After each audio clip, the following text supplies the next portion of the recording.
let's say you have 10 Bitcoin, right? Adding an extra 10 million sats is not really going to be that additive to your long-term like wealth prospects, right? Whereas if you own just 10 million sats and you add another 10 million sats, well, now you've doubled your long-term wealth prospects there, right? So it's hugely impactful to add that extra 10 million sats if you're only starting from 10 million sats as a starting point, right? Very, very true. I want to also talk about one thing, because I see it now happening in the Bitcoin community, even like from like self-custody companies, from all types of companies, that people are switching to treasury companies, like the kind of the trend that people are like saying, hey, like we want to work in treasury companies. How do you look at treasury companies in general, and how they kind of impact the Bitcoin philosophy? I think it's a strange thing, to be perfectly honest. It like when strategy, formerly MicroStrategy, started with all this, it came about very organically. It was like, hey, Saylor decided Bitcoin's the best asset to own. I've got this operating company. We're going to take some operating cash flows and just plow all of that into Bitcoin. And any new cash flows that we have, we're going to buy Bitcoin and we're going to use that as our like primary treasury reserve asset. Great. And then it's like, okay, well, we should try to front run as much of this accumulation as we possibly can, because we're very much limited in the amount of Bitcoin that we can buy if we're only relying on cash flows. But hey, we've got this access to the capital markets based on the fact that we're a public company, and we should leverage that in the pursuit of adding more Bitcoin. So then they start issuing convertible bonds and equity and all of this, and before you know it, they've created this like monster of a company that is much more like an actual just Bitcoin hedge fund than it is any kind of operating business. But where it starts to get weird is when you get these treasury companies that their sole purpose is uh, just to buy Bitcoin and just to basically be that hedge fund, and in a much more inorganic way, right? And I say inorganic in that like it's not actually building a Bitcoin business or a business with a Bitcoin treasury. It's building an actual Bitcoin treasury company. I think there's like a strong distinction there that we need to make. And what we saw was a lot of enthusiasm coming off of the success from strategy and the way that they approached this, that was attempting to translate into other treasury companies, but wasn't, but, and that started to play out in a very favorable way for the people who are buying the stock. But the enthusiasm for that kind of waned, and the bubble, so to speak, popped. And all of a sudden, people who were buying these other treasury companies that are like further down the curve were doing so at a very, very high premium. And I don't think that the retail focused people, or the people from that retail contingent who were buying these stocks, really understood just how much of a premium they were paying for that Bitcoin exposure, and how hard it would be to overcome the amount of premium they were paying over a long period of time. Because again, like that BTC yield has a natural compression to it, just based off of like pure math. And if you're buying things like Metaplanet in June at 9x multiple, well, you need very, very strong BTC yield over a long period of time in order to even break even relative to just buying Bitcoin. And then when you get a little bit of a bear market or a lack of enthusiasm in that, and that premium compresses, it becomes like very, very difficult to actually outperform just buying Bitcoin. And what you're trading for that potential Bitcoin exposure is stock exposure with a whole bunch of layers of counterparty risk and other types of management risk. And I just don't think people were able to quantify that. They were just kind of swept up in the buzz of the day. But I do have a newsletter article talking about IMNEV madness back in June of this past year, and just kind of laying out the math for people, trying to help educate on like, what does this actually look like when you put it down on paper, and what actually needs to happen for you to outperform Bitcoin, when you're buying these treasury stocks, which, let's be honest, that's the only reason that you should do this, right? If you're not going to outperform Bitcoin, why would you own these treasury stocks? It makes no sense. That is your benchmark. That's the way that your benchmark always should be as a Bitcoiner. That's your hurdle rate, as people say. And so you need to be able to outperform Bitcoin by a substantial margin, enough to offset the incremental risk that you're taking by owning any other company or stock or real estate investment or what have you. And if you're not able to do that, then I think you need to look at yourself and say, oh, well, this was obviously either a poorly timed investment or a bad investment overall. So that's how I kind of think about it. Yeah, it's like you have more risks because basically you have this. I very much look at Bitcoin as a risk-less asset, like as a risk-less asset that just doesn't has inherent risk. But even if you say like Bitcoin has risk, in that comparison is like you have the risks of Bitcoin plus the risk of the stock and the management team and like all the risks that are associated with that, and you get less sovereignty. And Yeah, so you would need to outperform Bitcoin like 50, 60%, maybe even 100% to kind of make sure of like I get compensated for the less sovereignty I get and the more risk big I trade take off. on for it. It's a very big trade-off, and I don't think people were necessarily thinking about that. What saddens me more or worries me more is people coming into the space directly through those treasury companies before they own any Bitcoin. Like, I think it's okay, like I've got some exposure to strategy, but like I think that's okay because the vast majority of my Bitcoin exposure is through just hard cold Sats, in my own self custody. Um, and then I've got this little sweetener thing on there that maybe it works out, maybe it doesn't, but it's not actually going to really impact my prospects for my future wealth, right? Whereas some people were coming in and saying, okay, well, I'm a Bitcoiner now. Look at how much strategy stock I own or Metaplanet or whatever. And they don't own a single actual SAT to their name, which means they don't understand the actual value proposition of Bitcoin. And I hope that the people who got burned with that didn't get burned too badly, so that they can actually start stacking sats before they start stacking these stocks. 100%. Just buy Bitcoin and self custody and don't be fancy with it. Like that's what I say always. Like own Look, man, UTX, 50, 60% CAGR should be like good enough for you, I think. Like you can do very well for yourself if you just stay humble and stack sats. I mean, this is also what I tell people in crypto because people are saying, oh, like Bitcoin does only 50, 60K. And I'm like, if a 50% CAGR per year is not good enough for you, you have an income problem, not an where I put my money problem. Like if you if your savings rate or like your like surplus cash is not enough to really make an impact with a 50% CAGR over 10, 20 years, you have an income problem and not like where do I save my money. And that's, I guess, like why we have a lot of young people into this crypto meme tokens. Yeah, I wonder how much of this is driven by just like a false perception of other people doing well in these types of things also. It's like I think a lot of people get their news and their information from X and from social media, and it's very difficult a lot of times, at least it's difficult for me, to separate the actual signal from the noise of people who are just kind of self-promoting or engagement farming or whatever, right? Like people I constantly see people in like the personal finance world, in like the fire world and in the Bitcoin world or whatever, like showing screenshots of their portfolio and how much it made or lost or doing all this stuff. But like you can just generate that in ChatGPT fairly easily. There's no way for you to verify that what these people are saying and how much money they made on these trades actually happened. So you just have to be very careful that you're not getting emotionally swept up in the FOMO of seeing other people succeed when there's no actual like real hard evidence that you can verify for yourself that that's actually happening. It could all be completely fabricated.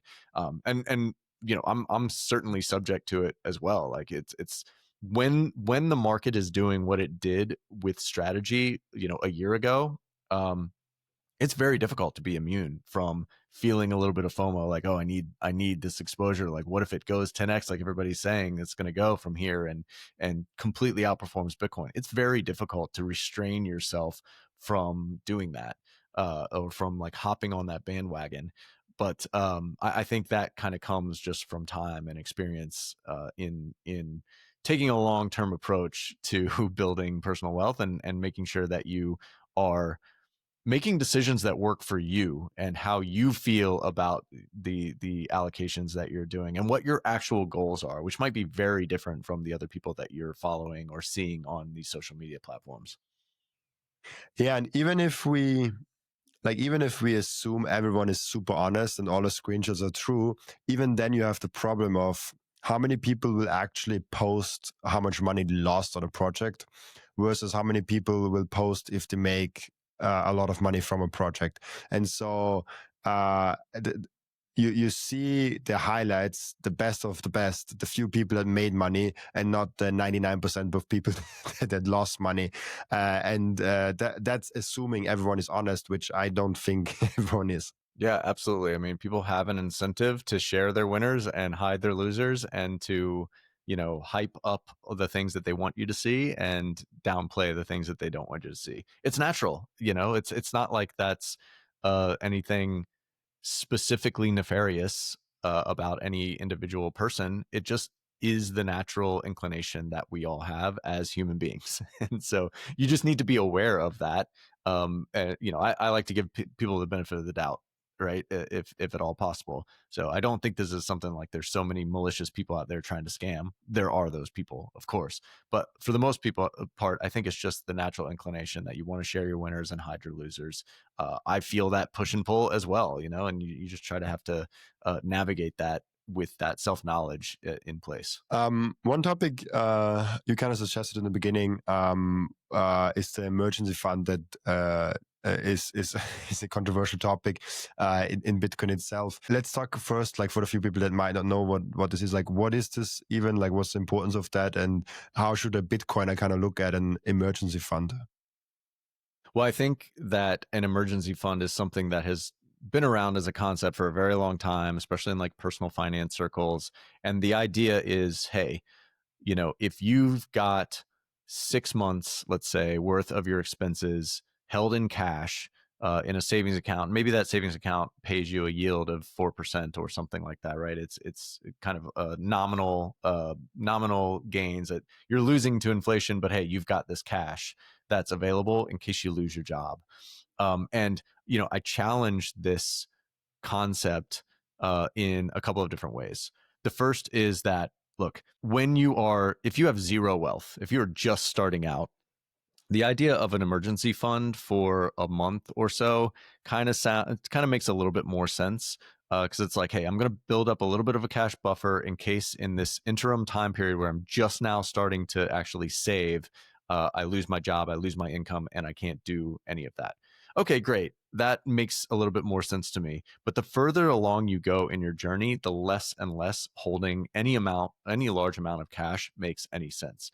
I think people, they kind of bifurcate the way that they think about their different assets in this like safe cash thing that I can use for emergencies. And then they're like, okay, well, I've got this savings investment portfolio that I shouldn't touch if at all possible.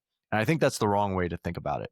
If you were sitting, let's say you're sitting, you're a mid-career and you're sitting on $3 million worth of liquid assets like stocks and Bitcoin, some combination there, right? Hopefully it's closer to 100% Bitcoin than it is to 0%. But regardless of what that looks like, um, you've got a $3 million emergency fund, and the chances of you actually needing to draw down that entire $3 million, as somebody who's living a fairly standard lifestyle, if you were to lose your job or lose your income, is basically zero. And so I want people to think about, not only saving for retirement or saving to build a nest egg or whatever, but that can operate as a dual emergency fund, and it's okay to have to tap into that, if something that is unforeseen happens, whether you lose income, you have some kind of medical emergency expense, or whatever the case is. It's okay to do that, and that the opportunity cost of not being like 100 or close to 100% allocated is actually very, very big over a short period or over a long period of time. And that when you're thinking about the probability of these terrible scenarios playing out, you can actually put some handicapping on there and some math around that to give you a sense of what that opportunity cost looks like. So that's what I really dig into in this very recent newsletter article, is like, what is the math behind an emergency fund? I don't think people actually run the numbers on this. They just take this as like, okay, this is a good idea. I should hold, $30,000 worth of cash, which is 6 months worth of my expenses, or $60,000 worth of cash, which is 6 months worth of my expenses. And that's just the prudent thing to do. I actually think it's the opposite. I think it's a very like fear focused way to approach things. It's leaving a whole lot of money on the table. And the last thing I'll say before pausing here is that when you are earlier in your wealth building journey, it's actually much more important that you have that $30,000 or $60,000 invested, or in the form of Bitcoin, or stocks if you don't want to be 100% Bitcoin, than it is to hold it in cash and have it there melting away. It's much more important to start that compounding journey as early as possible than it is to like build up this cash buffer before you start investing. So think of this in a dual purpose, and you're going to end up in all likelihood way wealthier and have way more means to deal with any kind of emergencies than you would otherwise. Yeah, like emergency fund, it never made sense for me, but I'm very young also. So I always look at like like if you're 27, like I live alone, I like pay everything myself. But I was like, even if because at that moment in 20 when I was 25, of like, do I go now into podcasting and do I go all in here and risk my safe job that I already have since like 6 years, and do this podcasting thing. And when it came down to like, what if I lose everything? I can live comfortably for some time on my Bitcoin. This was number one. And even if I don't, even if in that sense the podcast and Bitcoin goes to zero at the same time, which is highly unlikely, but like just like thinking about that is like, oh yeah, just like can sleep at a friend's place for like a few months till I get another job. Like it also in like we are so fear based, but we don't really get into like, okay, let's assume the worst. What is happening? Oh yeah, like I still breathe. It's like I am still okay, and I can still do this. And so I feel like if you never risk anything to make money, you will never make money, kind of a thing. And if you dive deeper into Bitcoin, you actually find that that's the least riskiest thing you can do, just that you have to bear with volatility. And as long as you have an income, like why not? Like just do that. Maybe it is different if you're retired already, like and you are big on this retirement topic. So like maybe it's actually interesting. I had a different question, but now it came up in my mind of like, do you have any difference between me as a 27-year-old that just starts out and accumulates Bitcoin and is very aggressive with it and just like has 100% in Bitcoin, versus someone that is, let's say, 67 and is retired since 2 years and has and wants to be into Bitcoin? Is there like a difference for you in like allocation and like planning for things? Listen, I know the default answer here is, oh, you should be less risk averse, or you should be more risk averse as you get older and you're closer to retirement and you need to be living off of your assets. And my general sentiment here is that that's not the case. That the math and the compounding and the way that all this stuff works regardless of how old you are. And that the mistake that you're making if you are 67 and just now starting to save for retirement or don't have enough, the mistake there is not that you are allocating too risky or whatever, and by risky I just mean like going into a more volatile asset like Bitcoin as opposed to stocks or bonds or some kind of like income yielding thing. The mistake was already made earlier in life, and forgive me for using the term mistake because maybe that is like not generous enough for a lot of people. A lot of people, they are not brought up or they are not in circumstances where they realize that they should even be focusing on all of these things. But if you wake up one day and you're 67 and you've got, $50,000 to your name and that's it after working for 40 years, and then you decide, okay, well, I want to retire.